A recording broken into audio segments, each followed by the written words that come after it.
भाई अलग होती है। यज्ञ करने से, धर्म अनुष्ठान पुण्य आदि करने से जीवन में दर दर बढ़ोतरी होती है प्यारे, ध्यान रखिए। आज हम भले ही कम लोग बैठ करके भगवान की कथा सुन रहे हैं, पर इस भगवान की कथा का प्रभाव हमें ज्ञात होना चाहिए। आजकल लोग कहते हैं महाराज धर्म से मिलता क्या है, धर्म करो धक्का खाओ, बहुत अच्छी बात है। हम बहुत सारे लोगों के मुंह से सुन चुके हैं धर्म करो तो महाराज धक्का ही लगता है आज की दुनिया में। अजी हम पूछते ईमानदारी से बताइए, धर्म लग करके धक्का किसको लगा? दुनिया में धर्म से धक्का खाया किसने? आप कहें महाराज जी, महाराज हरिश्चंद्र जी ने भी तो धक्का ही खाया, धर्म करते करते धक्का लगा, धक्का खाया, परिणाम जानते हैं? वेदों में पुराणों में नाम लिखा गया। आज भी लोग उनके, जब आगे कथा आएगी बताऊंगा मैं, जब जब उनका चरित्र निकलता है लोग रोते हैं बैठ के। क्यों जी? धक्का इतना अच्छा कि वेद पुराणों में नाम लिखा गया। चक्रवर्ती महाराज सम्राट दशरथ जी धर्मधुरीन थे, धर्मधुरीन महामुनि ज्ञानी, धर्म धुरंधर थे। रामचरितमानस में लिखा धर्म के धुरंधर महाराज चक्रवर्ती सम्राट दशरथ जी थे, धार्मिक थे। धक्का लगा, लोग कहते महाराज उनने भी धक्का खाया। धर्म के राजा थे पर धक्का लग गया। जब समाप्त हुए तो चार संतान में से एक भी संतान निकट नहीं थी। इसे धक्का नहीं कहते महाराज। आज महाराज दशरथ जी की कथा को घर घर गाया जा रहा है। परिणाम ये हुआ, ध्रुव जी धक्का लगा, परिणाम नक्षत्र में नाम लिखा लिए। और तो और छोड़िए, मीराबाई इसी कलयुग की थी। जब धर्म के मार्ग पर चली तो पूरी मीराबाई को समाज के लोगों ने, परिवार के लोगों ने त्याग दिया। दिन रात झांझ मंजीरा बजाती घूमती फिरती है मीराबाई, ऐसी दीवानी हो गई। लोग कहते थे मीराबाई ये हो क्या रहा है?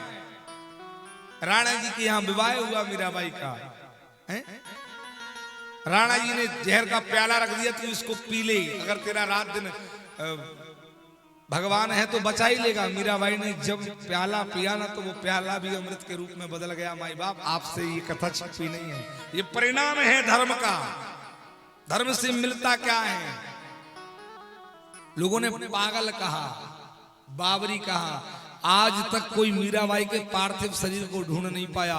लोगों ने मंदिर में जाते देखा, लेकिन जाने के बाद में मीराबाई को निकलते नहीं देखा। पार्थिव शरीर मिला नहीं मीराबाई का। और विचार करना, अनपढ़ थी मीराबाई, पढ़ी लिखी नहीं थी। लेकिन आज बड़ी बड़ी यूनिवर्सिटियों में मीराबाई के पदों पर लोग पीएचडी कर रहे हैं। एक अनपढ़ के पद पर जो मनुष्य पीएचडी कर रहा हो, उसके धर्म की प्रतीक्षा क्या होगी? ये सब लोग जितने हैं ना, ये कलयुग में भगवान के दर्शन के लिए अवतार लेके आए थे। मीराबाई भी कलयुग में आकर के मीरा बनी। इससे पहले इतिहास उठा के देखना, कथा निकाल के देखना। इससे पहले मीराबाई जो है श्रीदामा की धर्म पत्नी माधवी थी।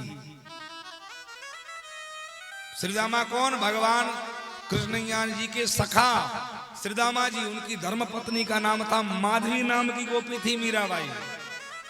हाँ जी, भगवान बहुत कहे माधवी से तुम्हारा एक बार मुंह दिखा दो। माधवी का विवाह हुआ, मां ने समझा के भेजा था, दुनिया में सारे चोर से मिल लेना बेटिया, पर एक चोर से मत मिलना। सबसे अधिक खतरनाक चोर वही है, उससे जाकर के मत मिलना, मुख भी मत दिखाना। माधवी ने कहा मैया कौन से? इस संसार में बहुत से चोर मिलेंगे। शब्द चोर चित चोर प्रभु, भेद चोर तन चोर। ये सब चोर ही हैं। कोई शब्द को चुरा ले तो वो भी चोर ही कहलाता है। क्यों जी? और पर देखो, चोर से तो संसार में कोई बचा नहीं है। हाँ, चोर तो भगवान भी बने हैं, हम और आप कैसे बन सकते हैं? बस इतना फर्क है कि वो धार्मिक थे, धर्म के प्रति चोर भाई, और हम मनुष्य ना न जाने कितने प्रकार के चोर हो गए। लेकिन चोर सब बने हैं। कथा जैसे जैसे आगे आएगी बताऊंगा। शंकर जी भी चोर हैं, जिनकी हम कथा लेकर के बैठे हैं, ये भी चोर हैं।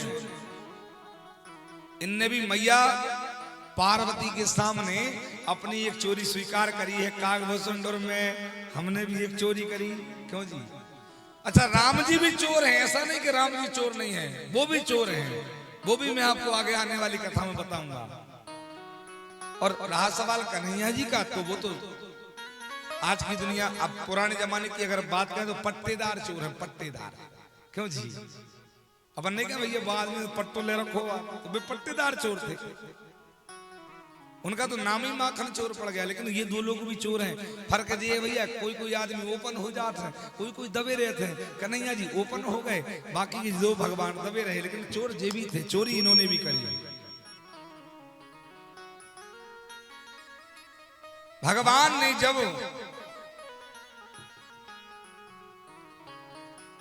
माधवी गोपी को समझा करके माँ ने भेजा, बेटा सब चोरों से मिल जाना, एक चोर से मत मिलना। हाँ,